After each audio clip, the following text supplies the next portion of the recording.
नमस्कार, मैं तृप्ति स्वागत करती हूँ आपका हमारे YouTube चैनल द सेल्फ में।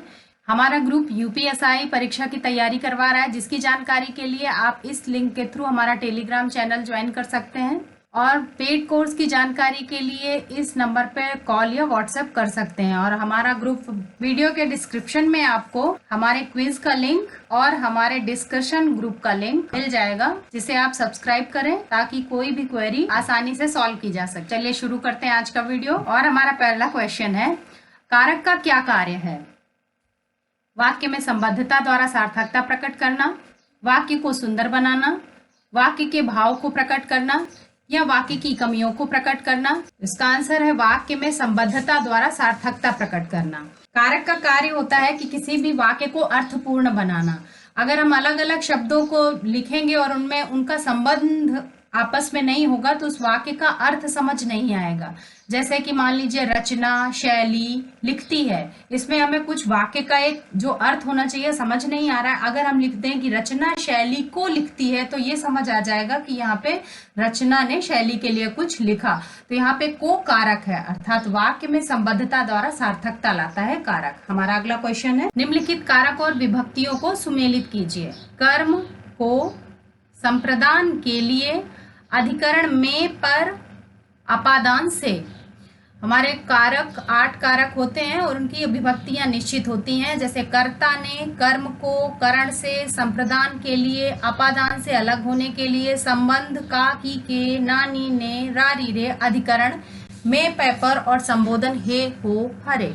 इस तरह हमारा इस क्वेश्चन का आंसर होगा BADCA। सर्वनाम के कितने भेद होते हैं? 3, 5, 6 या 7? तो सर्वनाम के 6 भेद होते हैं। इन 6 भेदों में से हैं पुरुषवाचक, निश्चयवाचक, अनिश्चयवाचक, संबंधवाचक, प्रश्नवाचक और निजवाचक। हमारा अगला क्वेश्चन है, यह लड़का हमारे विश्वविद्यालय का है। उपर्युक्त वाक्य में विशेषण शब्द बताइए। विशेषण शब्द बताइए। यह लड़का हमारे या विश्वविद्यालय। इसका आंसर है यह ए।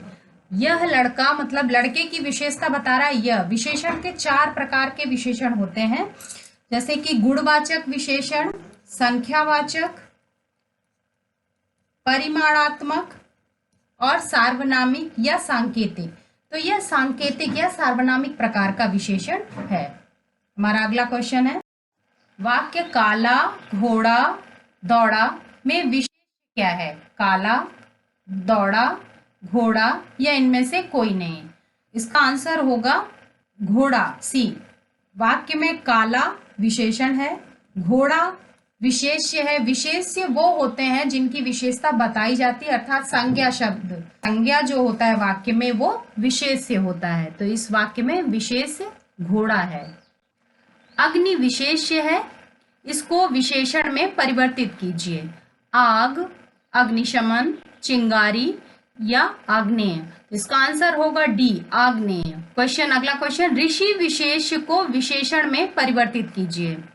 साधु, साधुत्व, मुनि या आर्ष। तो इसका आंसर है डी, आर्ष। अव्यय किसे कहते हैं? ऐसे शब्द जो वाक्य के आरंभ में आते हैं, ऐसे शब्द जो वाक्य के अंत में आते हैं, ऐसे शब्द जो सदैव एक से बने रहते हैं या ऐसे शब्द जो सदैव परिवर्तित होते रहते हैं। तो इसका आंसर है सी, ऐसे शब्द जो सदैव एक से बने रहते हैं। अव्यय अविकारी शब्द हैं। इन शब्दों में लिंग, वचन, कारक का कोई प्रभाव नहीं पड़ता है। एग्जाम्पल के रूप में हम देख सकते हैं कि गोविंद तेज दौड़ता है। यहाँ पर तेज अव्यय होगा क्योंकि इस पर लिंग, वचन, कारक का कोई फर्क नहीं पड़ेगा। हम राधा के लिए भी तेज ही लिखेंगे, किसी और के लिए भी तेज दौड़ना ही लिखेंगे, अतः ये अव्यय है और ये सदैव एक जैसे होते हैं। अगला क्वेश्चन है, अफीम शब्द का तत्सम रूप बताइए।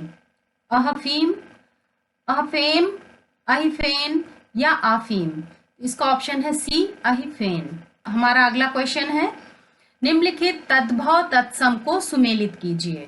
तद्भव झरना, झरना का तत्सम होगा निर्झर। सेमर का होगा शालमली, ए। सेम का होगा शिम्बा, डी। और साझा का होगा सांश, सी।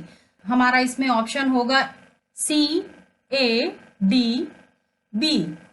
Option C. उद्धत का पर्यायवाची नहीं है। उद्यम, प्रस्तुत, तत्पर या तैयार। तो उद्धत का पर्यायवाची उद्यम नहीं है, बाकी प्रस्तुत, तत्पर और तैयार इसके पर्यायवाची हैं। यायावर किसका पर्यायवाची है? चोर का, चंद्रमा का, साधु का या घुमक्कड़ का? तो घुमक्कड़ का पर्यायवाची है यायावर। इसके और अन्य पर्यायवाची हैं रमता, सैलानी, पर्यटक इत्यादि। हमारा अगला क्वेश्चन है, कौन सा समूह द्रौपदी का पर्यायवाची है? देवबाला, सुरबाला, कृष्णा याज्ञसेनी, पयस्विनी कल्लोलिनी या प्राणप्रिया वल्लभा? तो द्रौपदी का पर्यायवाची है कृष्णा, ऑप्शन बी, कृष्णा याज्ञसेनी। देवबाला और सुरबाला अप्सरा के हैं। पयस्विनी कल्लोलिनी नदी के, प्राणप्रिया वल्लभा पत्नी के पर्यायवाची हैं। हमारा अगला क्वेश्चन है, निम्नलिखित शब्दों के सही विपरीतार्थक शब्दों को सुमेलित कीजिए। निंद, निंद का श्लाघ्य, एक ऑप्शन ई। नराधम, नराधम का नरपुंगव, दो का ऑप्शन डी। प्रोत्साहन का प्रोत्तेजन, ए।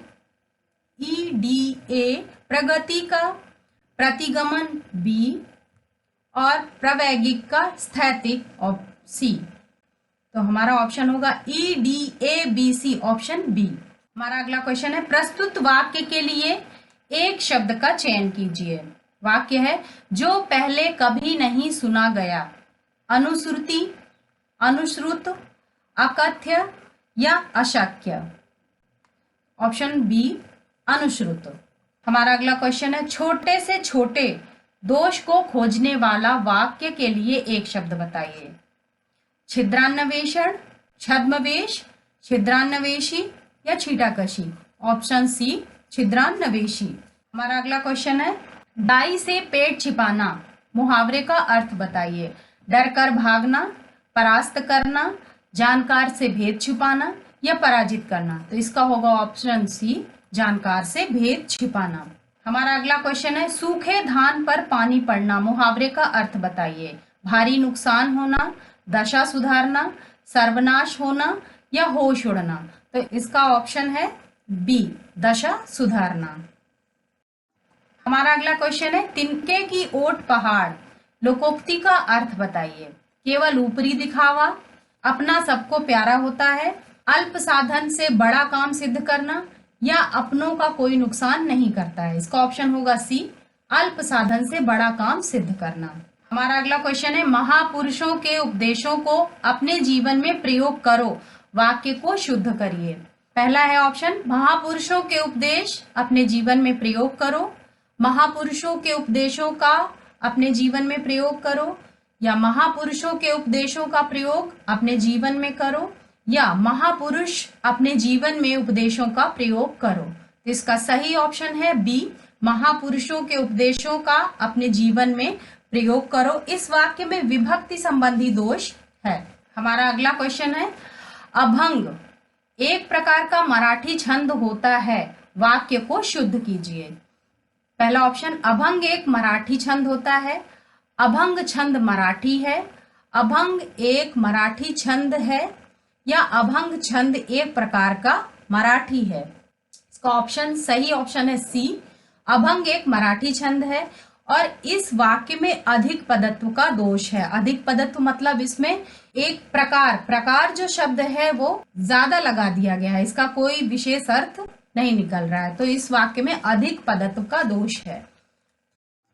शे, धन, अन, शयन में कौन सी संधि है? गुण संधि, यड़ संधि, अयादि संधि या व्यंजन संधि?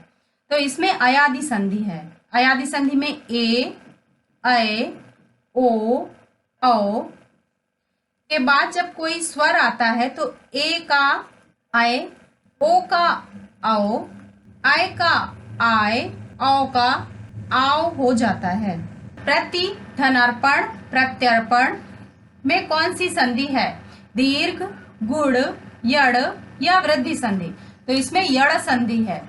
यड़ संधि में ई, उ के बाद कोई असवर्ण स्वर आता है, मतलब इन स्वरों के अलावा कोई स्वर आता है तो ई के स्थान पर य, ई के स्थान पर य, ई के स्थान पर य और उ के स्थान पर व हो जाता है। अगला क्वेश्चन है, दोहा के विषय में कौन सा कथन असत्य है? नंबर 1, 4 चरण होते हैं। नंबर 2, विषम चरणों में 13 और सम चरणों में 11 मात्राएं होती है। सी, दूसरे और चौथे चरण के अंत में गुरु लघु होता है। ऑप्शन डी, प्रत्येक चरण में 16 मात्राएं होती हैं। तो इसका सही उत्तर है ऑप्शन डी, प्रत्येक चरण में 16 मात्राएं होती हैं, चौपाई में होता है, दोहे में नहीं। बाकी ऊपर के 3 ऑप्शन सही हैं। हमारा अगला क्वेश्चन है, निम्नलिखित में से कौन शब्दालंकार का भेद नहीं है? अनुप्रास, यमक, श्लेष या उपमा? इसका सही उत्तर है ऑप्शन डी, उपमा। उपमा अर्थालंकार का भेद है, बाकी 3 शब्दालंकार के भेद हैं। ये थे हमारे हिंदी के टॉप 25 क्वेश्चंस। आप अपने सजेशंस हमें कमेंट्स के माध्यम से जरूर बताएं। हमारे पेड ग्रुप या फ्री ग्रुप की जानकारी के लिए सामने दिए हुए नंबर पर कांटेक्ट करें और इस लिंक के थ्रू टेलीग्राम चैनल ज्वाइन करें। जल्दी मिलेंगे अगले टॉप 25 हिंदी के क्वेश्चंस के साथ। तब तक के लिए धन्यवाद।